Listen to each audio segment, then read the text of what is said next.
Tornemos para o Senhor, porque Ele nos despedaçou e nos sarará. Fez a ferida e a ligará. Depois de 2 dias, nos revigorará. Ao 3º dia, nos levantará e viveremos diante dele. Conheçamos e prossigamos em conhecer ao Senhor. Como a alva, a sua vinda é certa, e ele descerá sobre nós como a chuva seródia que rega a terra. Pode se sentar. Glória a Deus, aleluia! Eu acredito e eu creio que você já ouviu falar nesses versículos. Meu Deus, aleluia! No 3 tem uma primeira parte que é conheçamos e prossigamos em conhecer. Isso é muito dito e tem louvores. Mas algo que o Senhor colocou em meu coração, que eu quero externar para você nesta tarde. O profeta Oséias foi aquele profeta onde ele recebeu de Deus uma ordenança de casar com uma mulher da prostituição. Ela não é qualquer uma mulher, ela tem uma função que aos nossos olhos até o dia de hoje não é bem visto e nunca vai ser, porque ela está usando o seu corpo para ganhar dinheiro. E o nosso corpo é templo do Espírito Santo. O nosso corpo foi feito pelo nosso Senhor Jesus. Nós vemos isso lá na criação. Então isso nunca vai ser visto com bons olhos. Então, de qualquer maneira, o diabo sempre vai querer difamar aquilo que o Senhor fez. Então, esse profeta recebeu a ordenança do Senhor para se casar com a mulher da prostituição. E que através de sua vida ele demonstrou o que está acontecendo na terra de Israel, nesse país. E por mais que é tido como profeta menor, não na sua capacidade de ser profeta, mas sim no tamanho do livro. Mas, na minha opinião, é um dos profetas corajosos de receber uma ordenança como essa do Senhor. Ele, como profeta, tinha que ter uma vida íntegra, e ele teve que casar com uma mulher que não tinha uma vida tão íntegra assim. E de acordo com o livro, você vai vendo que o Senhor vai mostrando para ele aquilo que está acontecendo em Israel. Por mais que a gente leia a Bíblia toda, de Gênesis a Apocalipse, você vai ver a preocupação do Senhor é Israel. A preocupação do Senhor é com o povo que mora em Israel. Tudo que o Senhor faz é preocupação em melhorar. Tudo que o Senhor quer fazer e nos diz é para quê? Para a gente nos tornarmos melhores. Então, quando o Senhor fala com o profeta Oséias, aqui nesse momento, Israel já está totalmente, irmãos, totalmente corrompida. Israel já está totalmente vendida a Baals. Quando acontecia alguma coisa com eles, eles corriam para deuses estranhos. Eles não pensavam em Deus imediato. Eles pensavam em outros deuses e lá faziam oferendas e tudo mais. E já estava num nível onde o Senhor teve que usar o profeta para casar com uma mulher de prostituição, para demonstrar para aquele povo o que estava acontecendo. A corrupção entrou naquele lugar onde o Senhor tinha dito que não era para se corromper, que era para expulsar aquele povo ao redor de Israel, que ainda tinha muita gente para ser expulsa. Mas eles estavam convivendo com aqueles vizinhos, e através dos reis que enviam reinavam sobre Israel, faziam o que bem queria, e assim foi entrando corrupção naquele lugar. Só que nessa passagem aqui, o Senhor está palestrando com Oséias sobre aquilo que o Senhor espera do povo de Israel. O que o Senhor espera? No versículo 1, nós lemos que o Senhor está esperando que o povo volte para Ele e fala: vinde e tornemos para o Senhor. Ele está esperando que o povo se manifeste e comece a exortar um ao outro para voltar para o Senhor, porque do mesmo jeito que eles ferem, Ele também sara. Então é o Deus que Ele se responsabiliza pelo que Ele faz. Porque o inimigo das nossas almas, irmão, ele só nos engana, mas ele fere, mas ele não tem o poder de nos sarar. O engano dele é achar que a gente vai ficar bem o resto da vida, mas é engano, porque o momento que a gente precisar ser sarado, ele não tem o poder. Então o Senhor está falando aqui para Oséias, e com certeza Oséias externou isso para o povo, é que o Senhor é quem ele fere, mas também tem o poder de sarar. Aleluia! Nós não estamos falando de qualquer Deus, estamos falando de um Deus onde criou Adão e Eva, e desses dois você vê que chega a Noé, e você vai vendo que vai se multiplicando, e o Senhor muda o nome de Jacó para Israel, e o Israel é um dos únicos, se eu não me engano, o único país que tem o nome de um alguém. Meu Deus! Israel, que se você sabe, eu sei que sabe, é Jacó, filho de Isaac. Meu Deus. Israel é alguém separado por Deus, e por mais que foi errante até um certo momento, Aleluia! o Senhor mudou a sua história. E assim o Senhor continua a fazer. E nesse momento aqui o Senhor está falando, eu firo, mas eu também tenho o poder de sarar. Aleluia! Aleluia. E se a gente for ler, Osés está aqui sendo realmente um profeta, e no versículo 2 você vai ver que é nítido, que ele está falando aqui uma palavra profética de esperança. E qual é a nossa esperança? Nossa esperança é Jesus. No versículo 2 ele fala que depois do dia nos revigorará. Aleluia. Estaremos mortos, mas ao terceiro dia nós seremos ressuscitados com Cristo, porque Cristo ressuscitou no terceiro dia. E Osés está falando aqui que como a alva a sua vida é certa, que o Senhor já estava dando a esperança para aquele povo. O Senhor queria mudar a história daquele povo, e a todo momento que aquele povo se corrompia, o Senhor falava que ia fazer com eles, mas também que ia vir com a salvação. Meu Deus! E aqui como Antigo Testamento, você vai ver que ainda não é dito Jesus, mas você vê como aqui no versículo, que é falado sim de Jesus. Então a esperança aqui já era certa e definitiva. Jesus ia vir. Só que numa parte do versículo, Espírito Santo. aqui no versículo 2 ele diz: ao terceiro dia nos levantará e viveremos diante dele. Irmãos, viveremos diante dele. A palavra do Senhor em todo momento nos desperta para uma coisa: a nossa salvação. A nossa salvação. E o que o Senhor colocou no meu coração é: como povo de Deus, o que nós temos vigiado naquilo que não era para entrar na terra de Israel. O que eu tenho deixado entrar e o que eu estou tomando como parte da minha vida, aquilo que não é parte da minha vida. Porque corrupção, prostituição, lendo a palavra, talvez a gente vai ver e vai falar assim: não, tem no Brasil, mas era para estar? Não era. Nós como povo de Deus sabemos e olhamos e a julgamos sim, porque não é para acontecer isso não onde nós moramos, porque nós conhecemos a palavra, e não era para ter aquilo em Israel. Só que a minha preocupação, e o Senhor me despertou, é: viveremos diante dele, e a preocupação do Senhor é que a gente viva diante dele. Aleluia. E o Senhor colocou no meu, aqui, falou na passagem, ele falou no meu coração: eu estou conhecendo e prosseguindo em conhecer o meu Senhor. Porque quando eu digo meu Senhor, quer dizer que se ele é meu Senhor, eu sou serva. E como servo, a gente não tem a opção de dizer não. Aquilo que ele diz é para eu fazer. E se eu estou conhecendo e prosseguindo em conhecê-lo, eu tenho que saber a quem eu sirvo. É verdade, meu Senhor. Se eu conheço a quem eu sirvo, eu tenho que saber. Se eu sou filha, eu conheço a minha mãe. Se eu sou irmã, eu conheço o meu irmão. Aleluia. Agora, se eu conheço e prossigo conhecer, eu sei dos detalhes. Se você olha para sua mãe e sua mãe não diz nada, mas com um olhar você entende que tem alguma coisa errada, eu conheço a minha mãe. Se eu olho para minha irmã e eu vejo seus olhos lacrimejantes, eu sei que tem alguma coisa errada. Meu Deus. Só que se eu não conheço e não prossigo em conhecer, eu não vou saber detalhes do meu Senhor. Deus. Se eu sou insensível, eu não percebo detalhes. E se eu só conheço, mas não prossigo em conhecer, o que eu conheço cai no esquecimento. Meu Deus. E o que aconteceu com aquele povo, com o povo de Israel? O que eles sabiam caiu no esquecimento. E você vai ver lá em Moisés, que toda vez que fazia alguma coisa, Moisés falava: olha, conta para os seus filhos, porque seus filhos vão contar para os seus filhos, e seus filhos vão contar para os seus filhos. E vai prosseguindo, e vai prosseguindo, e vai contando, e vai contando. Quando Josué vai, atravessa o Jordão, ele monta lá um monte de pedras e fala: olha, conta para os seus filhos, para os seus filhos, conta para os seus filhos. Entenda uma coisa, nós seres humanos nunca sabemos demais.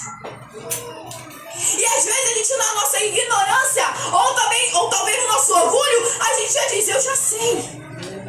E a pessoa vai nos alertar sobre algo que a gente realmente sabe. E a gente já diz, eu já sei, irmã, já sei disso, já passei por isso.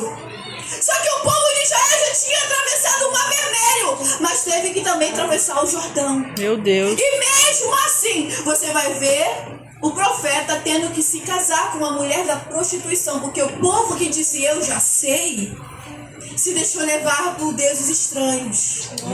E não percebeu que já estava corrompido o seu altar. E não percebeu que tinha que tirar os postes estranhos a deuses e os deuses para entender que era necessário conhecer o Senhor mais um pouquinho. Aleluia! Oh, meu Deus. Aleluia. E aqui o profeta já diz, ó, como a alva, a sua vida é certa, irmãos. Não tem como a gente remediar. Jesus está voltando. E uma coisa que eu falei pro meu Senhor, Senhor, eu não quero ouvir que Jesus está voltando e entender como se fosse ruim, quando a tua palavra diz que eu tenho que me alegrar todas as vezes que eu escutar que Ele está voltando. O meu coração tinha que saltar de alegria. E eu falei pro Senhor, se eu me pego triste por o Senhor está voltando, é porque eu ainda tô apegada às coisas daqui. E se eu tô apegada às coisas daqui, eu não tô juntando tesouro no céu. Se eu tô apegada às coisas daqui, o Senhor não, meu Deus, eu não te coloco como em primeiro lugar. Porque se o Senhor tá em primeiro lugar em minha vida, as outras coisas, tanto faz, porque o Senhor pode acrescentar. Então aquele povo de Israel já tinha parado de ouvir, porque o seu líder, o rei, que eles tanto pediram, como vocês já devem saber, lá com o profeta Samuel, eles pediram o rei. Só que o Senhor disse que se eles queriam rei, rejeitaram o Senhor como rei em suas vidas. E a minha preocupação hoje, nos dias de hoje, é eu deixar cair no esquecimento e me tornar religiosa na presença. Eu me tornar, sabe, fazer de ir à igreja e vir da igreja como algo que faz parte do meu dia, sem me trazer um despertamento, sem me trazer, sabe, um avivamento, sem me trazer, sabe, eu falo com o meu Senhor, Senhor, dói, mas é melhor que doa. Senhor, teve uma vez que eu pedi uma confirmação no meu Senhor, o Senhor falou assim pra mim, você quer confirmação de novo? E eu falei, Senhor, eu prefiro que o Senhor me brigue, me confirmando, do que eu achar que estou te ouvindo e quem está falando nos meus ouvidos é quem não é meu pastor. E eu tomar como resposta quem não é o meu Senhor da minha vida. Eu não conhecia a voz do meu pastor. A minha preocupação é que venha um lobo vestido de ovelha e me engane, e eu achando que era ovelha, mas era um lobo. Meu Deus. Oh, meu Deus. Aleluia. Então, irmãos, o profeta aqui, ele foi usado por Deus, e a sua própria vida foi instrumento de exemplo para aquele povo. E por mais que ele me doa, aqui foi falado, porque sempre eu, é melhor que seja você e o Senhor contar contigo, do que eu não ser contada com o Senhor e ele nem saber meu nome. E qual é a necessidade do meu nome? Porque tem que estar escrito no livro da vida. E se eu chegar naquele portão e ele não falar, eu não te conheço, meu irmão. Não tem como eu negociar com um porteiro. Não tem. Não tem como. E eu não sei se já aconteceu com vocês, mas já aconteceu comigo, da aniversariante me convidar. E ela me falou, vai ter lá, vai ter segurança.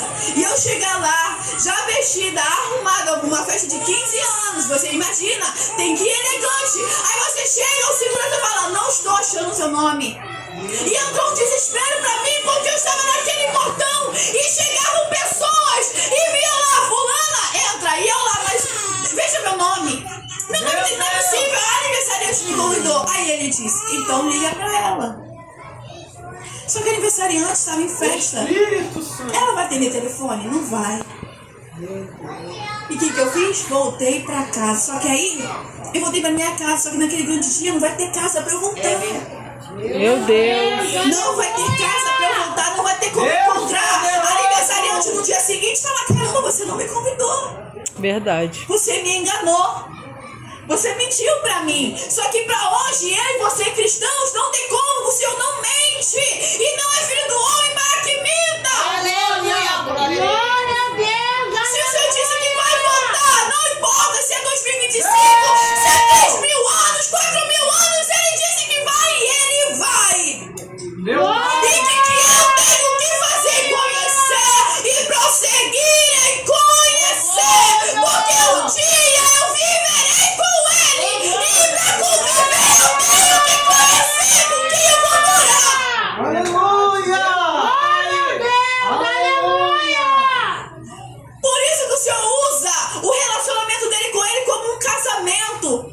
Porque como é um casamento, você conhece a pessoa de vista. E durante o namoro, você vai se conhecer no básico. No noivado, você vai conhecer no outro básico.